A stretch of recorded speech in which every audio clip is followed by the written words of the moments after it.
말씀으로 하루 여는 복된 새벽, 하나님이 주신 말씀은 고린도전서 7장 30절에서 31절까지입니다. 다 함께 성경을 펴시고 같이 말씀 속으로 들어가 보실까요? 우는 자들은 울지 않는 자같이 하며, 기쁜 자들은 기쁘지 않는 자같이 하며, 매매하는 자들은 없는 자같이 하며, 세상 물건을 쓰는 자들은 다 쓰지 못하는 자같이 하라. 이 세상의 모형은 지나감이니라. 아멘. 사도 바울 당시 로마 황제 네로는 폭군이었습니다.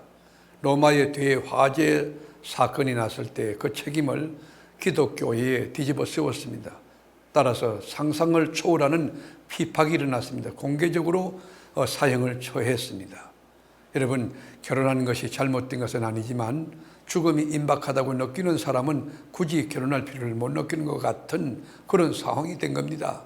당시 고린도 지역에는 이 닥쳐진 아주 심각한 피박도 그렇지만 기근이 있어요. 그리고 결혼한 이들은 더 고통스러워지는 것은 홀로 있을 때는 괜찮은데 가정을 가졌기에, 자녀가 있기에, 아내가 있기에 너무 힘들었을 때 바울은 그들을 아끼는 마음으로 결혼하지 말도록 권고한 내용이 있습니다.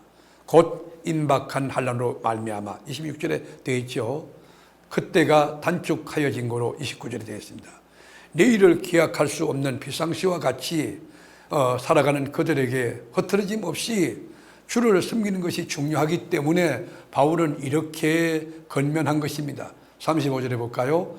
내가 이것을 말하면 너희의 유익을 위함이요 너희에게 올무를 놓이려 함이 아니니 오직 너희로 하여금 이치에 합당하게 하여 흐트러짐이 없이 주를 섬기게 하려 함이라. 바울이 결혼에 대해 금한 것은 주를 섬기는 데 이 장애물이 될까 봐, 하나님 영광을 위해서 살아가는 데 어려움이 있을까 봐 그렇게 권한 것입니다. 아무리 힘이 들어도 주님을 위하여 살아가는 걸음을 멈출 수는 없는 것입니다.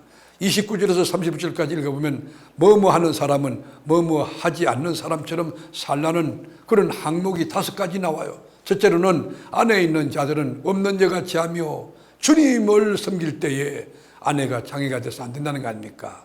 우는 자들은 울지 않는 자같이 하며, 여러분 오죽하면 울겠습니까? 근데 슬픈 기색을 내지 않고 하나님을 섬겨 나가야 된다는 거예요. 기쁜 자들은 기쁘지 않는 자같이 하며, 매매하는 자들은 없는 자같이 하며, 세상 물건을 쓰는 자들은 다 쓰지 못하는 자같이 하라. 여기에 거론된 5가지 항목에만 국한되는 게 아닙니다.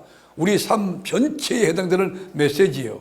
부자지만 가난한 사람처럼 전략하며 그리고 절제하며 살라는 메시지입니다.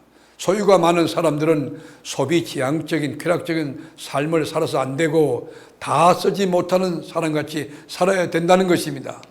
있어서 티를 내고 없어서 티를 내는 그런 쫄부 미성숙한 그렇지 아니라, 여러분 있거나 없거나 언제나 하나님의 백성처럼 종말 앞에 서 있는 사람처럼 진리가 주는 자유를 가지고 하나님의 사람답게 살아가야 된다는 것입니다. 우리의 남은 삶은 극히 짧고 할 일은 많이 있습니다. 그러니 아내가 있는 사람도 남편이 있는 사람도 주를 위해서 가능한 한 자유로운 몸인 것처럼 어떤 상황에 매이지 말고 주님의 일을 도모하라는 거예요. 힘써서 주님 일 하라는 거예요. 세상도 지나가고 정욕도 지나가고, 그러나 오직 하나 하나님의 뜻을 행하는 것, 그것만 영원히 남습니다. 그리스도가 우리를 불러주셨는데, 여러분 우리가 하나님의 뜻을 행하는 일에 전력을 다할 때 우리 앞에는 영원히 남습니다. 멸류관과 상급이 남을 것입니다. 칭찬과 존귀가 남을 것입니다. 얽매이지 말고 하나님의 사람처럼 그런 장애물과 장벽을 뛰어넘고 영적인 자유함을 가지고 주의 뜻을 세워나가는 그리스도의 군사, 그리스도의 일꾼들이 다 될 수 있기를 주님의 이름으로 축원합니다. 기도하겠습니다.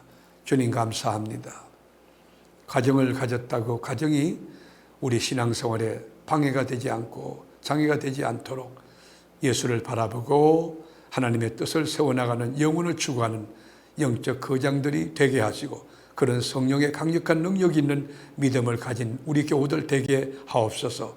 오늘도 승리케 하실 주님을 찬양하며 예수님의 이름으로 기도드립니다. 아멘.